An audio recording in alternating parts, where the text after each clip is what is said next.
বাইরে প্রচণ্ড বৃষ্টি হচ্ছে আর এই সময় মনে চাইলো একটু মিষ্টি খেতে, তো বাইরে যাওয়া তো সম্ভব নয়। তো বাসায় ছিল পাউরুটি, এগুলো দিয়েই ঝটপট আমি কালো জামুন বানাই নিলাম। আপনাদের সাথে সেই রেসিপিটাই আজকে শেয়ার করব। সবাইকে আসসালামু আলাইকুম, ওয়েলকাম করছি আমার নতুন আরেকটা ভিডিও দেখার জন্য।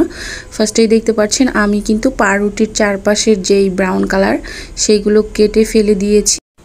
আর এখন আমি পাউরুটির উপরে অল্প অল্প করে দুধ দিয়ে নিচ্ছি। এই দুধটা আমি আগে থেকে জাল করে নিয়েছি, আর একসাথে দিতে যাবেন না, তাহলে কিন্তু এটা ডোটা নরম হয়ে যাবে। তখন কিন্তু মিষ্টিগুলো বানাতে গেলে প্রবলেম হয়ে যাবে। ডোটা নরম হয়ে গেলে এদিকে একটু সাবধানতা অবলম্বন করতে হবে। দেখতে পাচ্ছেন আমার কিন্তু হাত দিয়ে চটকে নেওয়া হয়ে গিয়েছে। আর এর ভিতরে এখন আমি অ্যাড করে দিব 1 চামচ ময়দা, একটু বেকিং পাউডার আর স্বাদমতো একটু লবণ। আপনারা চাইলে কিন্তু এখানে আটাটাও ব্যবহার করতে পারবেন, বাট আই সাজেস্ট যে আপনারা এখানে ময়দাটাই ব্যবহার করবেন, কারণ ময়দা ফুলতে একটু সাহায্য করে বেশি। যাই হোক, আমার কিন্তু একদম ডোটা তৈরি করে নেওয়া হয়ে গেছে। এখন হাতে একটু আমি তেল মেখে নিয়ে এই তো মিষ্টির শেপ দিয়ে নিব। আপনারা চাইলে কিন্তু যে কোনো আকারের শেপ দিতে পারবেন, লম্বা ছোট বড় যার যেরকম আসলে পছন্দ। আমি কিন্তু গোল করেই নিলাম। এটা একদম ইজিভাবেই হয়ে যাবে যদি ডোটা সুন্দরভাবে প্রস্তুত করে নেওয়া হয়। অন্যদিকে চুলায় আমি একটা প্যান বসিয়ে দিয়েছি, আর প্যানের ভিতরে এখন আমি দিয়ে দিব পর্যাপ্ত পরিমাণ তেল। তেলটা আপনারা বুঝিয়ে দিবেন যাতে ডুবো তেল হয়। তেলটা কিন্তু খুব বেশি গরম করা যাবে না, অল্প গরম থাকতে থাকতেই তেলটার ভিতরে মিষ্টিগুলো দিয়ে নিতে হবে। কারণ তেলটা যদি আপনি খুব বেশি গরম করে দিতে যান, সেক্ষেত্রে মিষ্টির উপরে কালার চলে আসবে কিন্তু ভিতরে কাঁচা থেকে যাবে। এদিকে একটু কেয়ারফুল থাকতে হবে। দেখতে পাচ্ছেন আমি কিন্তু সবগুলো মিষ্টি উল্টিয়ে নিচ্ছি। আমার কিন্তু মিষ্টিটাও ভাজা হচ্ছে, তেলটাও কিন্তু গরম বেশি হচ্ছে। এই পর্যায়ে কিন্তু আপনারা এদিকে একটু খেয়াল রাখবেন। এই তো আমার কিন্তু এক পাশ উল্টিয়ে নেওয়া হয়ে গিয়েছে। এখন আমি দ্বিতীয় পর্যায়ে ভেজে নিব।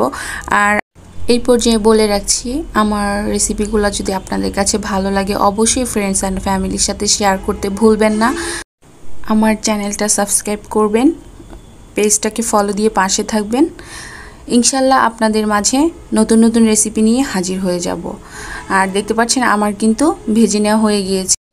অন্যদিকে চুলায় আমি একটা প্যান বসিয়ে দিয়েছি, আর এতে কিন্তু পানি দিয়ে দিয়েছি, আর 1 কাপ পরিমাণ চিনি দিয়ে দিব।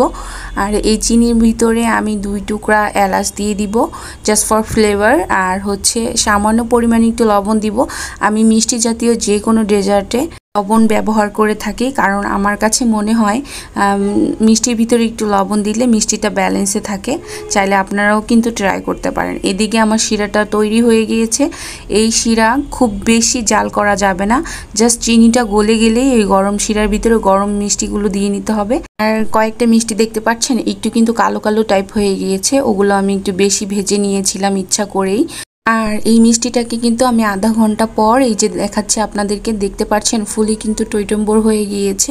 আর এটাকে অবশ্যই ঠান্ডা করে খাবেন, তাহলে কিন্তু অনেক অনেক মজা লাগে, আরও ফুলে যাবে, ভিতরে রসটা পরিপূর্ণভাবে ঢুকে যাবে। আপনাদেরকে আমি একটা কেটে দেখাচ্ছি, দেখুন কতটা জুসি অ্যান্ড সফট হয়েছে। আজকে এই পর্যন্তই। সবাই ভালো থাকবেন। সবাইকে আসসালামু আলাইকুম।